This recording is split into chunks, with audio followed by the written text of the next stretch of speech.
आखिर क्यों इस भक्त ने तान दी थी माँ काली पर तलवार, जानी रोचक कथा। आज हम आपको एक ऐसी भक्त की कथा सुनाने जा रहे हैं जिन्होंने माँ काली पर तलवार उठा दी थी। हिंदू धर्म ग्रंथों में भक्त और भगवान की कई रोचक और भाव विभोर कर देने वाली कथाएं हैं। इन्हीं में से एक है भक्त रामकृष्ण परमहंस और माँ काली की कथा।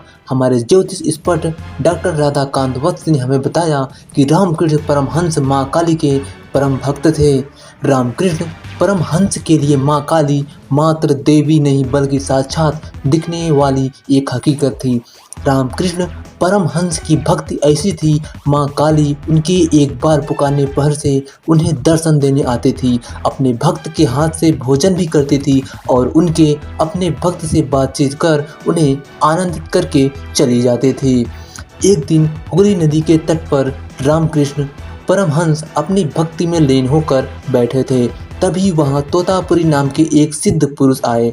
उन्होंने जब परमहंस को देखा तो वह समझ गए कि यह कोई साधारण मनुष्य नहीं बल्कि माँ काली के परम भक्त हैं।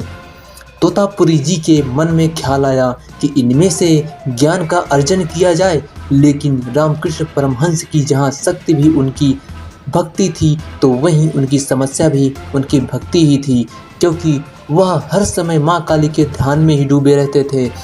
जब तोतापुरी जी ने रामकृष्ण परमहंस से ज्ञान सीखने की बात कही तो वह मान गए और तोतापुरी जी को ज्ञान से जुड़ी बातें बताने लगे। लेकिन जब भी परमहंस ध्यान में बैठते और ज्ञान देना शुरू करते तब माँ काली की भक्ति में खो जाते और ज्ञान अधूरा रह जाता। बार बार ऐसा होने से तोतापुरी जी नाराज हो गए और उन्होंने परमहंस को कठोर शब्द कहते हुए माँ काली के टुकड़े करने का आदेश दे दिया। परमहंस जी चकित रह गए कि कैसे कोई माँ काली के ऐसे शब्दों का प्रयोग कर सकता है और माँ काली के लिए ऐसे विचार मन में ला सकता है। वहीं तोतापुरी जी इस बात पर अड़े रहे कि परमहंस जी माँ काली पर तलवार से वार करें और तलवार तोतापुरी जी ही उन्हें ला कर दें। दरअसल इस आदेश के पीछे का असल उद्देश्य ये था कि परमहंस जी माँ काली की भक्ति में डूबकर कहीं ना कहीं अपना ज्ञान खोते जा रहे थे। उन्हें माँ काली के अतिरिक्त और कोई भी नजर नहीं आता था।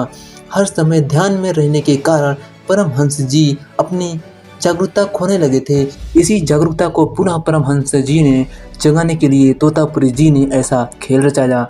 जब अगली बार परमहंस जी ज्ञान देने के लिए तोतापुरी जी के साथ बैठे तब उन्होंने फिर से ध्यान लगाया और उन्हें माँ का दर्शन हुए और वह पुनः उनकी छवि में खोने लगे। तब तोतापुरी जी ने ध्यान केंद्रित करने वाले स्थान यानी कि उनके मस्तक के पास में पड़े एक कांच के टुकड़े से चीर दिया। जब परमहंस जी का ध्यान टूटा तो उन्होंने तलवार उठाकर माँ काली की परछाई पर तलवार चला दी। इससे माँ काली के आशीर्वाद से रामकृष्ण परमहंस जी की जागरूकता उनके भीतर पुनः लौट आई और वह रामकृष्ण से तब जाकर रामकृष्ण परमहंस बन गए। ये तो थी माँ काली और उनके भक्त रामकृष्ण परमहंस की कथा। अगर आपको यह स्टोरी अच्छी लगी हो तो इसे फेसबुक पर ज़रूर शेयर करें और इसी तरह के अन्य लेख पढ़ने के लिए जुड़े रहें। आपकी अपनी वेबसाइट हर जिंदगी के साथ हर जिंदगी के बाद आपका इसके बारे में क्या ख्याल है, हमें कमेंट करके ज़रूर बताइए। और अंत में यही कहना चाहेंगे, आप ऐसे ही वीडियो के लिए हमारे चैनल को सब्सक्राइब कर लीजिए। जय माता दी।